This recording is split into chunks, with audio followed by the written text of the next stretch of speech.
The Canterville Ghost, Chapter 2.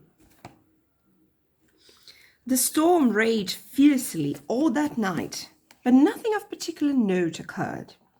The next morning, however, when they came down to breakfast, they found a terrible stain of blood once again on the floor. "I don't think it can be the fault of the Paragon detergent," said Washington, "for I have tried it with everything. It must be the ghost." He accordingly rubbed out the stain a second time, but the second morning it appeared again. The third morning also it was there, though the library had been locked up at night by Mr. Otis himself, and the key carried upstairs. The whole family were now quite interested. Mr. Otis began to suspect that he had been too dogmatic in his denial of the existence of ghosts.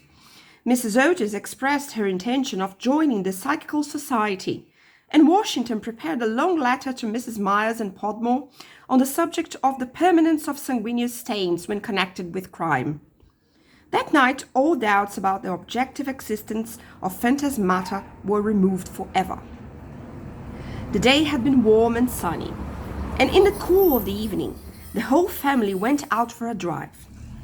They did not return home till 9 o'clock, when they had a light supper. The conversation in no way turned upon ghosts, so there were not even those primary conditions of receptive expectation which so often precede the presentation of psychical phenomena. The subjects discussed, as I have since learned from Mr. Otis, were merely such as form the ordinary conversation of cultured Americans of the better class, such as the immense superiority of Miss Fanny Davenport over Sarah Bernhardt as an actress, the difficulty of obtaining green corn, buckwheat cakes and hominy, even in the best English houses, the importance of Boston in the development of the world's soul, the advantages of the baggage check system in railway traveling, and the sweetness of the New York accent as compared to the London drawl. No mention at all was made of the supernatural, nor was Sir Simon de Canterville alluded to in any way. At 11 o'clock the family retired, and by past all the lights were out. Some time after, Mr. Otis was awakened by a curious noise in the corridor outside his room. It sounded like the clank of metal, and seemed to be coming nearer every moment. He got up at once, struck a match, and looked at the time. It was exactly 1 o'clock. He was quite calm, and felt his pulse, which was not at all feverish. The strange noise still continued, and with it he heard distinctly the sound of footsteps. He put on his slippers, took a small oblong file out of his dressing case, and opened the door. Right in front of him he saw, in the wan moonlight, an old man of terrible aspect. His eyes were as red burning coals. Long grey hair fell over his shoulders in matted coils. His garments, which were of antique cut, were soiled and ragged, and from his wrists and ankles hung heavy manacles and rusty gyves. "My dear sir," said Mr. Otis, "I really must insist on your oiling those chains, and have brought you for that purpose a small bottle of the Tammany Rising Sun lubricator. It is said to be completely efficacious upon one application, and there are several testimonials of that effect on the wrapper from our most eminent native divines. I shall leave it here for you by the bedroom candles, and will be happy to supply you with more should you require it."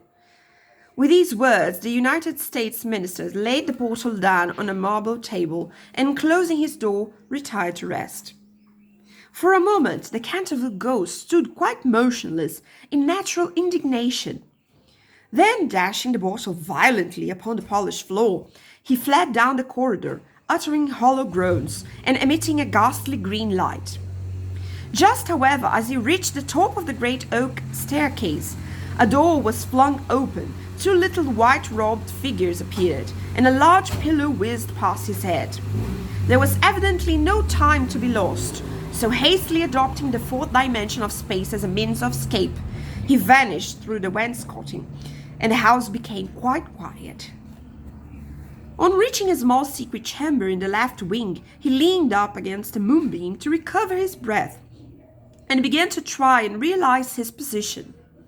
Never in a brilliant and uninterrupted career of 300 years had he been so grossly insulted.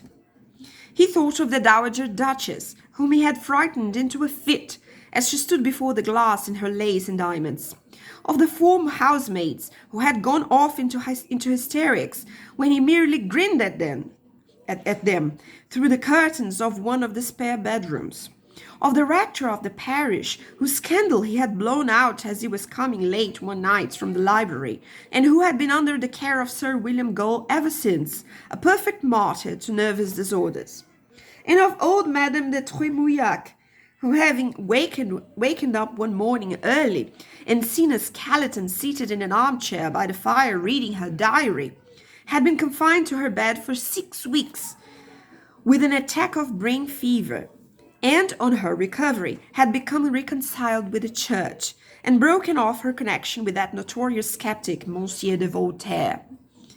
He remembered the terrible night when the wicked Lord Canterville was found choking in his dressing room, with a knave of diamonds halfway down his throat, and confessed just before he died that he had cheated Charles James Fox out of £50,000 at Crockford's by means of that very card, and swore that a ghost had made him swallow it. All his great achievements came back to him again, from the butler who had shot himself in the pantry because he had seen a green hand tapping at the window pane, to the beautiful Lady Stutfield, who was always obliged to wear a black velvet band round her throat to hide the mark of 5 fingers burnt upon her white skin, and who drowned herself at last in the Carp Point at the end of King's Walk. With the enthusiastic egotism of the true artist, he went over his most celebrated performances, and smiled bitterly to himself as he recalled to his mind his last appearance as Red Reuben or the Strangled Babe, his debut as Gaunt Gibbon, the bloodsucker of Bexley Moor, and the furore he had excited one lovely June evening by merely playing ninepins with his own bones upon the lawn tennis ground.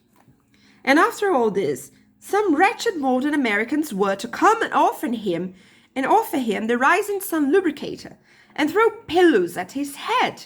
It was quite unbearable. Besides, no ghosts in history have been treated in this manner. Accordingly, he determined to have vengeance, and remained till daylight in an attitude of deep thought.